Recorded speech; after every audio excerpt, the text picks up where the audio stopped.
Ahoy everyone, Captain Maelstrom here. In the 1.8.4 patch, we're gonna get a lot of things. We will get the Christmas event, Frostfall. The Astion Winter Event Pass is back once again, with the first Hunt Pass cosmetics. Usually, Event Pass is not worth it since it doesn't give back the platinum, so I don't recommend buying it. Also, because the armor is very basic.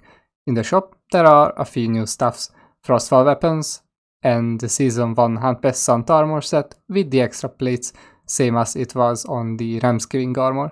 The Santa helmet has a visual effect and legs also has a visual effect for walking. While the color on the hat's visual effect can be changed, the blue walking effect's color cannot be.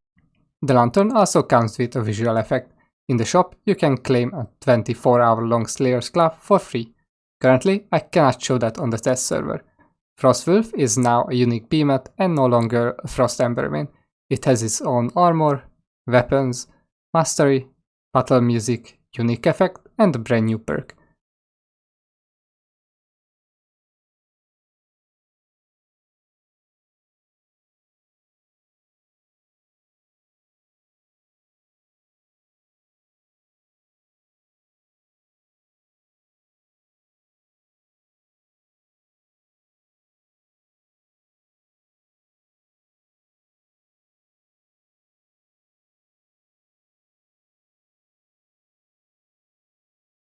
While having Frostwolf's unique effect, each time you use the Lantern Hold ability, it creates a Geyser which deals 1400 base damage over 6.5 seconds and grants 125 shield when players tap on it.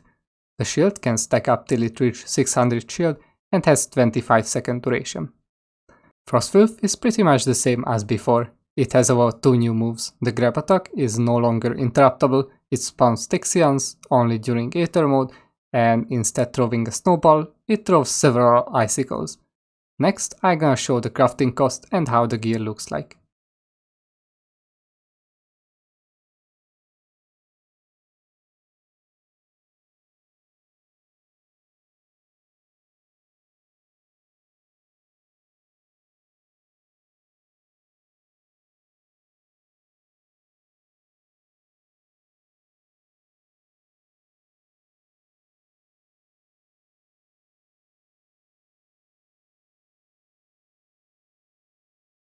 Now the brand new tank perk, Aegis. It gives maximum 20% extra shield generation, and above +3, when you generated 1000 shield, the next attack you would take in the next 15 seconds will be completely blocked.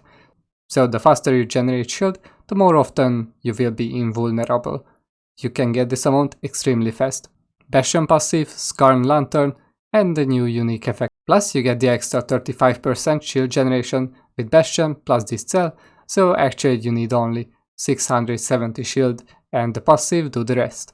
So it's extremely easy to generate all these shields, but keep in mind if you reach the shield cap, you can no longer generate shield. So to proc the invulnerability again, you have to lose the shield. So either let it expire, use Bastion tap ability, or take damage to reduce it. We also got plenty of balance changes regarding unique effects. Boros unique effect buffs. Aether Striker generates 1 sprite each second for 6 seconds after using Surge.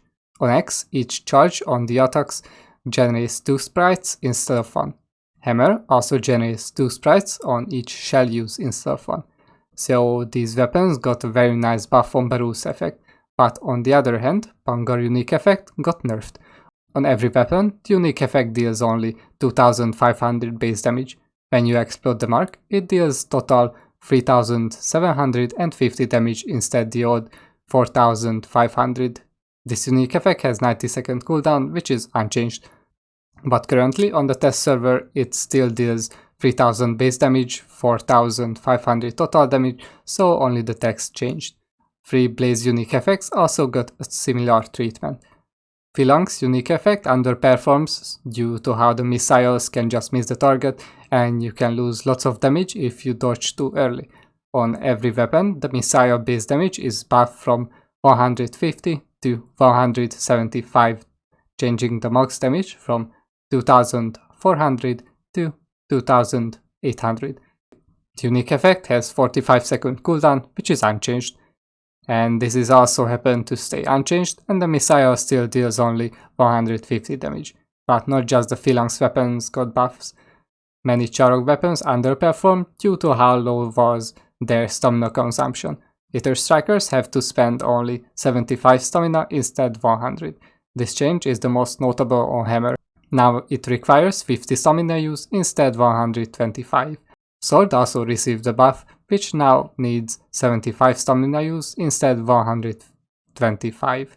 On Repeaters, it's also 75 instead 100, and it's also 75 on Warpike instead 125, which overperforms for quite a long time. Hellion unique effect got nerfed super hard.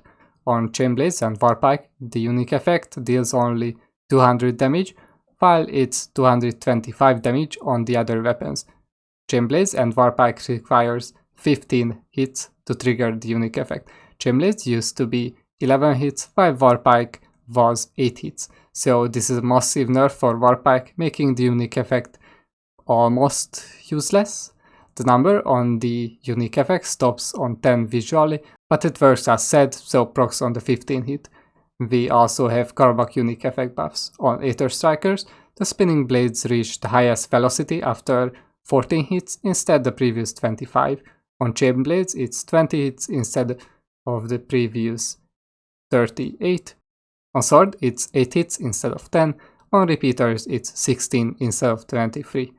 Now, let's sum up these changes with percentages. It's hard to tell it on Boros unique effect, but I guess we can do some estimations. To match Punkar unique effect damage, you have to surge every 6 seconds up to 11 times, so it takes 63 seconds to match the Punkar unique effect on Strikers. Naturally, you're not gonna surge whenever you have to refresh the unique effect, so it's very likely Punkar still be better. On X, you have to charge the attacks 32 times. In the most perfect, near permanent stagger lock trial run, it takes 1 minute to get that many charges. So in Hunting Grounds, without this much attack speed, it's very unlikely to match Punkar's damage, while on Hammer, it's super easy to tell you're not gonna prime your attacks enough to match Punkar's damage. Even with or without the Punkar unique effect nerf, I would still recommend it over Boros on these weapons. Even after Punkar unique effect received 17% nerf, it's still the king for Frost unique effect. Boros can get near or more only on Chainblades and Sword, at least till we get Frostwolf's weapon. Phalanx unique effect received a 17% buff, making it overall the best Blaze unique effect for every weapon. And there is no way I gonna tell how much Karabakh unique effect got buffed, but I would estimate something very low like under 10%. Hellion unique effect on Chainblades got 35% nerf, while Hellion unique on Warpike received a 53% nerf. Also, above the Hellion unique effect, Warpike received a nerf on its strongest mod, Executioner Spearhead. Now it grants 8% damage bonus after each wound, but stacks up only 5 times, and the duration is only 45 seconds instead 2 minutes. You all said Chainblades are dead, so now you can add one more weapon to the list. Jokes aside, Punkar unique effect on Warpike is still looking very strong, so don't worry much about the weapon. It's not a massive change, but Berserker works on some of the special type attacks. Got Hand Beam, Warpike Payload, Moltenidic Lava Ball, Hammer Blast, Repeater Chamber, and possibly Grip ability. And Striker Surge stacks Berserker. That's about everything about the unique effect meta changes. We also getting a few returning and new island events. 2 PvP snowball fights as returning events and 2 new events. In the Krolaki event, you have to complete tasks before your teammates to get a score. The task, most of the time, is to break apart. The third behemoth will be called Auga, but unlike in its mission, it's basically just a reskin Screeve.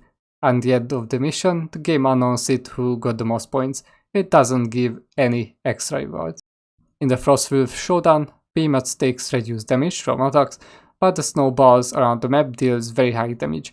These snowballs can also interrupt behemoths, making the event super easy and boring. In the event shop, there are lots of returning and new items. For most players' joy, the cauldrons came back this year along with the gifts. You can gather event coins with many activities, but collecting gifts are the best, even if it's very boring. Previous year, the Lesser Ember main map was the best for this, which I would say is unchanged due to how small the island is. You can farm gifts, event coins and patrol chests here. Opening gifts grants you mostly curiosities, but with low chance you can get bounty tokens, patrol keys or cauldrons. You can get a nice stash of these if you open them with other players. Personally, I farmed them for like 10 hours previous year and I still have like 150 bounty tokens from last year. And I have like 250 reforges total on live server, so I used up a lot from them. Gemblades also got some updates. The special ball looks a bit different. It looks very cool, but it's extremely small and the momentum pips are barely visible. Not to talk about the useless left and right click attack bubbles on the tooth side of it. We also got a much faster movement speed during the Blaze Spin combo. The heavy attack damage got buffed.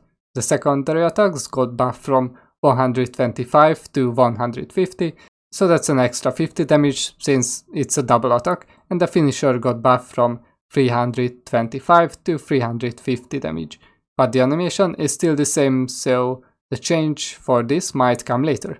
Also, one last thing. Devs making a community contest where you have to shoot a picture in-game with your friends or with random players to show some Frostfall spirit.